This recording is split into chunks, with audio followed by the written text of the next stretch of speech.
2025-26 Premier League season.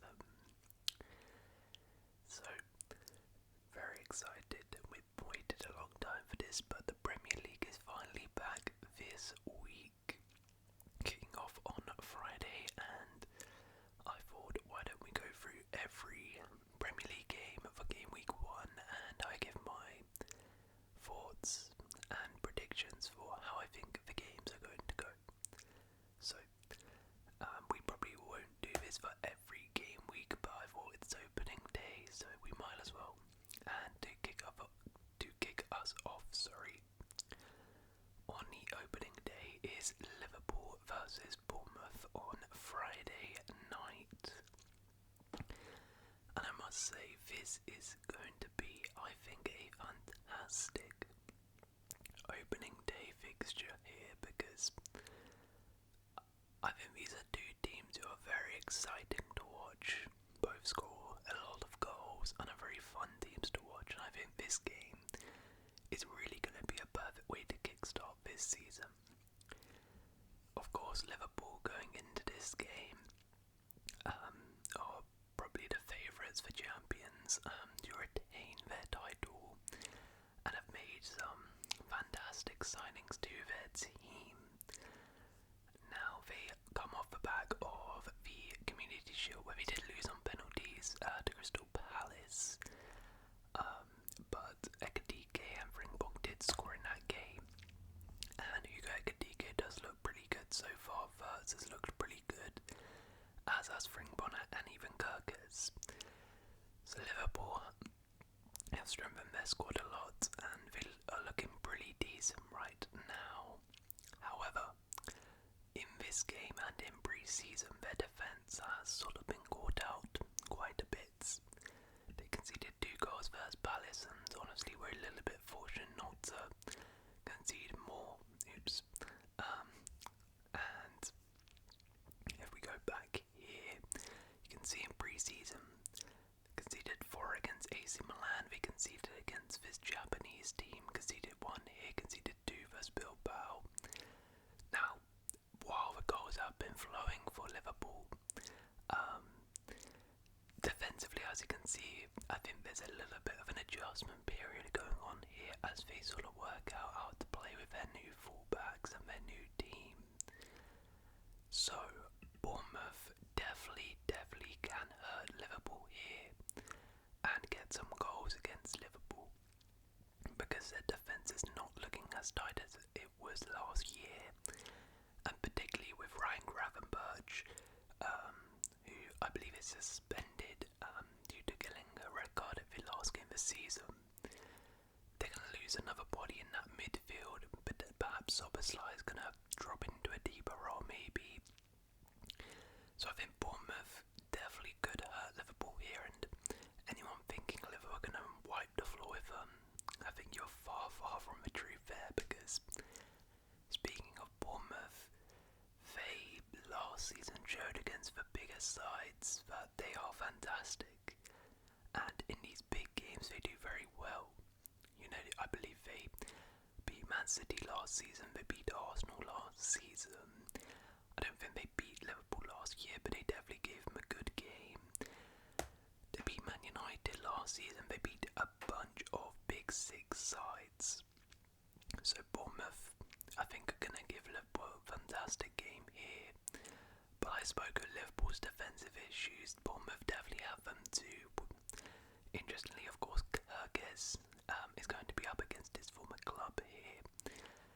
But Bournemouth have lost both centre-backs and their left-back and their goalkeeper. So I think for that reason there's going to be goals in this game for sure. I think both defences are maybe a little bit leaky, but I do think Liverpool will be able to outscore Bournemouth here, and I'm going to go for an absolute banger of an opening day game. I'm probably going to jinx it here, but I'm going to go 3-2 to Liverpool. Alright, next up we have Aston Villa versus Newcastle. Another really good game here to kickstart the league. On Saturday we got 2 teams who finished very close to each other last year and are suspect will be sort of competing in similar areas again this season amongst each other. And it's also two teams who maybe haven't had the greatest of summer windows, so there's a little bit of up in the air about what's going on with a couple of their players and incomings and stuff, so that's why it makes a really interesting game. Now from a Villa perspective, Villa really haven't made too many signings. They've signed Evan Quaysons recently here, but I'm not sure. He's only just joined. How much he'll actually feature in this game, he probably won't start. And he's really the only sort of first team signing Villa have properly made. Now we haven't lost anyone, but there is a lot of rumours still circulating around Amy Martinez, around Ollie Watkins as well. But I suspect those two will still play in this game. Amy Martinez is actually suspended, so yeah, we might see a debut for this guy who's been brought in as his backup.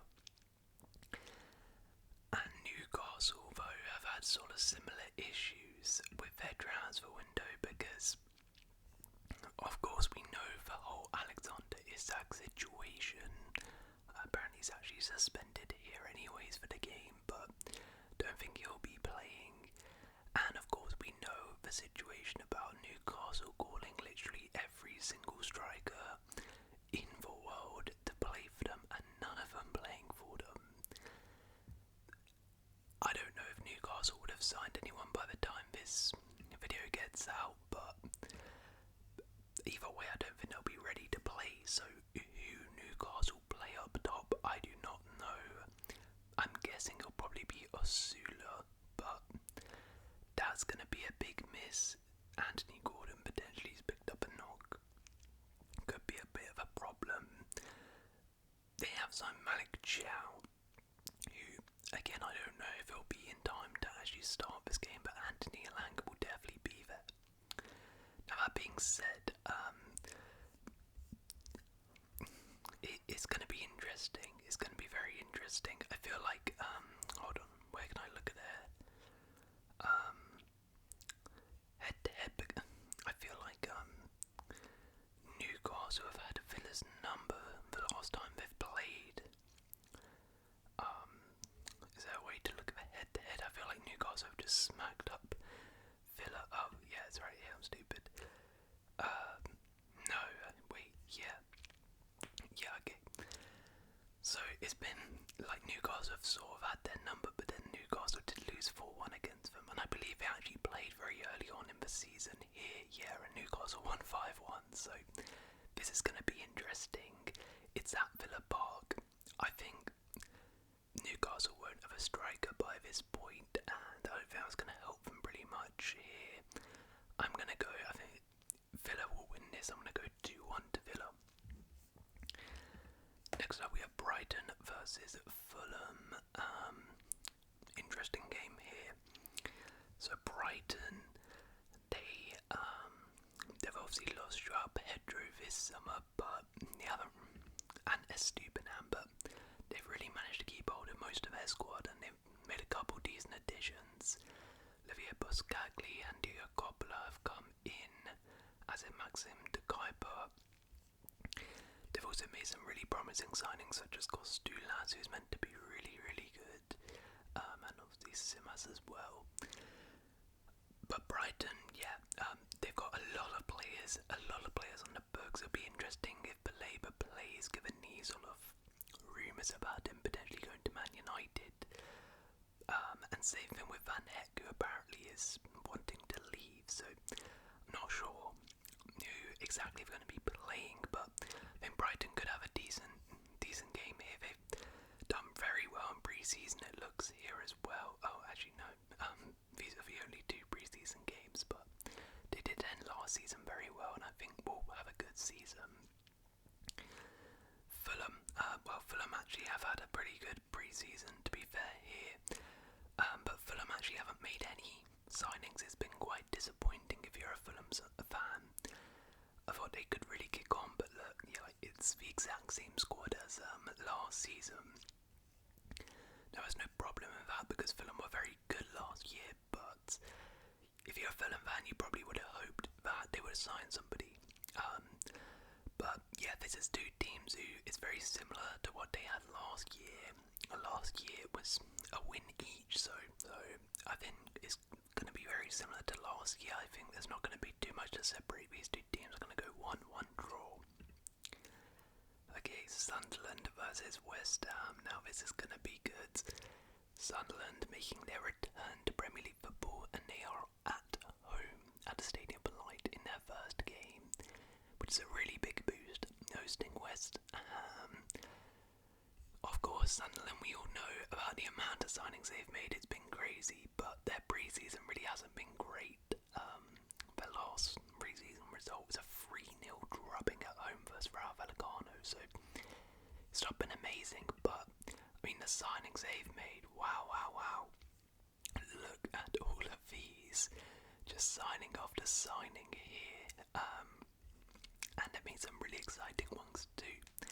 And I'm definitely going to be keeping my eye out on this game to see how well these guys do, see how many of these actually get chucked straight into the lineup, or they sort of try and go for what they know with the team that got promoted.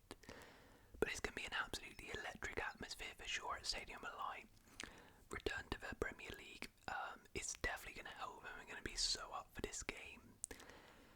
And to be honest, they've got a decent opposition in terms of this is a good time to play West Ham because while Sunderland have made a lot of signings, West Ham have been quite slow in the window so far.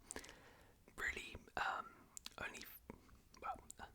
they've made 5 signings here, but none of them have really been eye-catching, to be honest. And obviously they've lost Mohamed Kudus as well, so that's a big blow.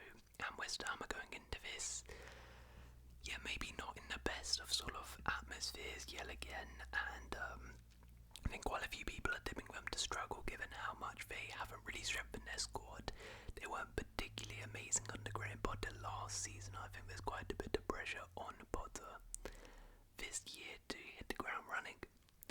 So Sunderland definitely could beat West Ham here, but I still do think West Ham have enough quality here to get a draw, and I'm going to say this one also ends 1-1. I think Sunderland's sort of home atmosphere and everything is going to help them, but in the end, with Bekadar staying, Bowen there, Fulklug there as well, Wan-Bissaka there, then West Ham will have enough quality to not win this game, but at least get a draw.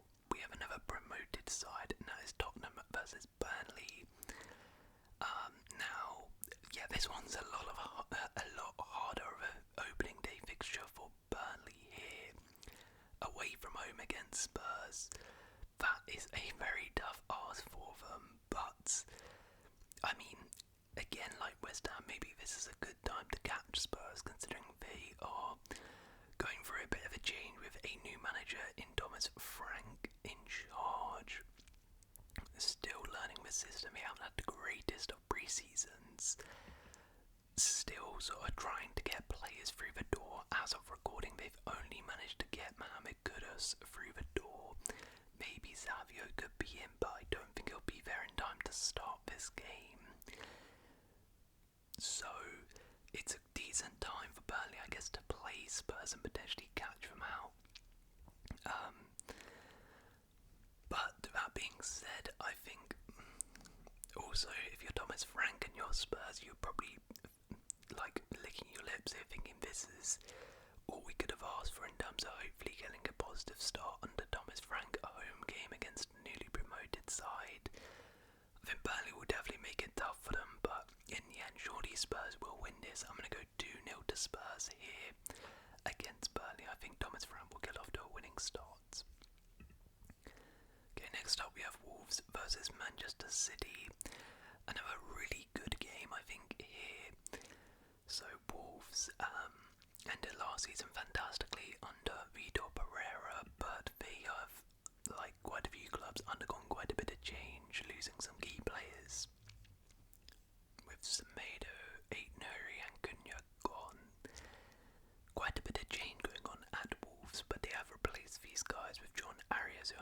excited to see in this game how good he really is, and also this guy here is meant to be really good as the Aït-Nouri replacement. And of course Aït-Nouri is coming up against his former club here, so I guess that'll be another interesting one to watch here. Manchester City though, again like Wolves, have undergone quite a bit of change, and I'm very interested to see if Pep chucks in those new signings straight away, such as the goalkeeping situation. Will James Trafford be the number one this season, or will it still be Edison? And is Shirky and Reinders going to go straight into the team? That is definitely going to be one to watch for sure. I think it's a good test for both teams because City are sort of expected by many to do better than they did last season, and I think a lot of people think Wolves might do worse than they did last season. So this is a really good test for both teams to sort of see where they're at. Then Wolves, I mean, they always give Man City an absolute headache. I mean, look at these, besides that 5-1 there, really. Wolves do pretty well against Manchester City, and I think Wolves at home are going to give them a good game, but in the end City will have enough firepower in attack. I think City's attack, I think they're going to score a lot of goals this season. I don't think Rodri is available for this game. I'm going 2-1 Manchester City. Next up we have Chelsea versus Crystal Palace.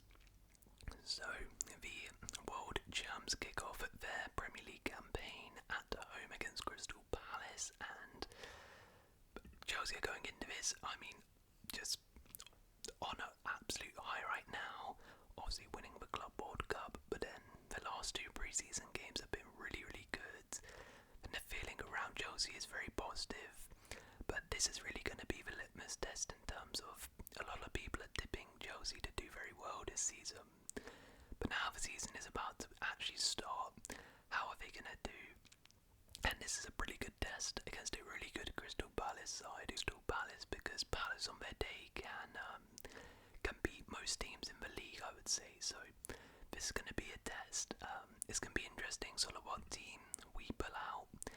I'm assuming João Pedro is going to start, but yeah, how are we going to sell out? Is Jamie Gittins going to start? Is Esteval going to play any minutes? It'll be interesting to see what lineup is put out by Chelsea, but this is going to be a really good game. Crystal Palace, like Chelsea, are coming into this game on a real high, having won the Community Shield against Liverpool, and like I said, they can beat most teams in the league, and they showed that in the Community Shield. They made real hard work for Liverpool in that game. So, and Palace actually did pretty well against us last season. We drew both games 1-1, so this is going to be a tight game, but I'm going to back Chelsea here. We have been scoring a lot of goals recently. I think we're going to have enough to get past Palace here, especially because I think he came off against Liverpool, and there is a lot of speculation around his future. I don't know if he'll be fit and actually play this game, so I'm going to go Chelsea 2-0 win in this game. Next up we have Nottingham Forest versus Brentford. An interesting one because I think we've got two teams here who massively, I think, overachieved last season and people were very impressed with, but for various reasons, two teams who a lot of people think will drop off this season. So let's see, I guess, if people are going to be right or wrong about that in this game. Nottingham Forest, to be fair, it's pretty much going to be the exact same team that did very well last year, but they did of course end last season on horrible form. I mean, look at this, right? They did pretty bad towards the back end of the season and completely tailed off. Can they pick themselves up? Well, I mean, pre-season has been pretty bad for them here as well, so they're not going into this on the best of forms, particularly look like they're struggling going forward. And of course with Anthony Elanga gone, who is going to step up? Dan Ndoye has been signed, but is he going to be able to do anything like Elanga did? Probably not. But it'll be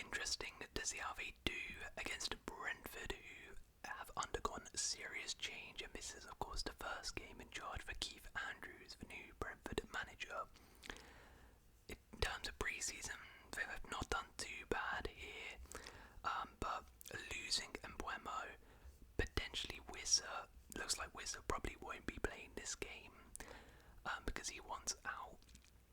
Losing Norgard is going to be huge, huge. We'll see if Henderson plays, we'll see if Keller plays. We'll see what the style of play is like for Brentford. It's not the worst game in the world for his first game, but it is quite hard. I do think Forest will have enough here to beat Brentford. I think Forest's defence was one of the best in the league last season, and Brentford, without Wissa, without Mbeumo, I don't think are going to have enough to score against them, so I'm going 1-0 Forest. Okay, next up we have a big one here, Manchester United versus Arsenal. Wow, this is some opening week, I must say, and this is interesting. So United obviously had such a bad season last year, but they're going into this season with a lot more hope. They had a pretty decent pre-season, and they have of course made a couple nice signings with Mbeumo, Cunha and Sesko joining the club. It'd be interesting if Sesko gets chucked straight in and is starting this first game against Arsenal, and we'll see how he does. I suspect Mbeumo and Cunha will play though, but yeah, we'll see. It's a big season for United, and this is a real test to see how they really turned the corner, or is it going to be more of the same?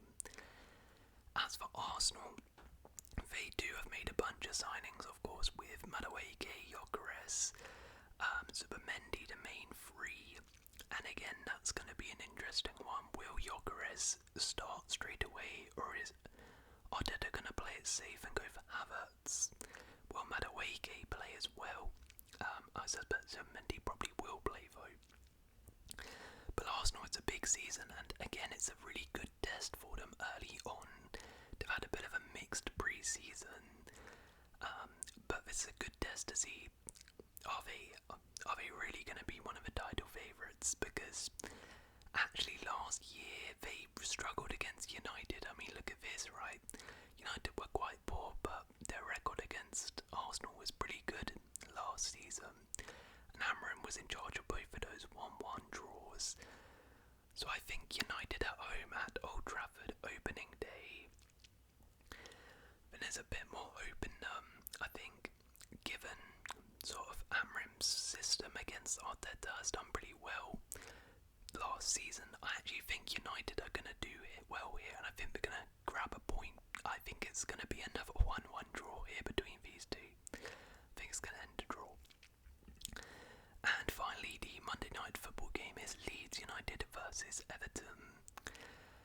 Another pretty decent game here. Leeds United making their return to the Premier League, and I think this is kind of similar situation. What is it to Sunderland here, where they couldn't have really asked for a better chance and a better time to play Everton at home. Opening day of the season, Ellen Rowe is going to be absolutely rocking, and they're catching Everton at maybe a good time because Everton are undergoing a massive transition, having lost a lot of players, and they've brought in quite a few players.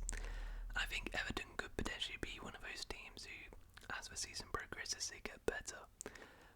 But maybe now it's going to be a bit slow given the amount of turnover in that team. You know, his dudes we're all going to actually play. Jack Grealish is coming through the door. Is he going to be playing in this game? What sort of team are Everton going to be able to field? And they have really had a poor pre-season. They haven't won a game in pre-season, so this is a great chance for Leeds to catch them. I think Leeds will, because like I said, Leeds Ellen Road is going to be rocking. I think Everton going into this with a bit of uncertainty around their squad right now, and new signings going to be trying to bed into. I think Leeds made their business early on and have quite a settled squad. I think Leeds are going to win this at home. I'm going to go 2-0 to Leeds. But there we go, those were my opening day predictions. Let me know yours in the comments below.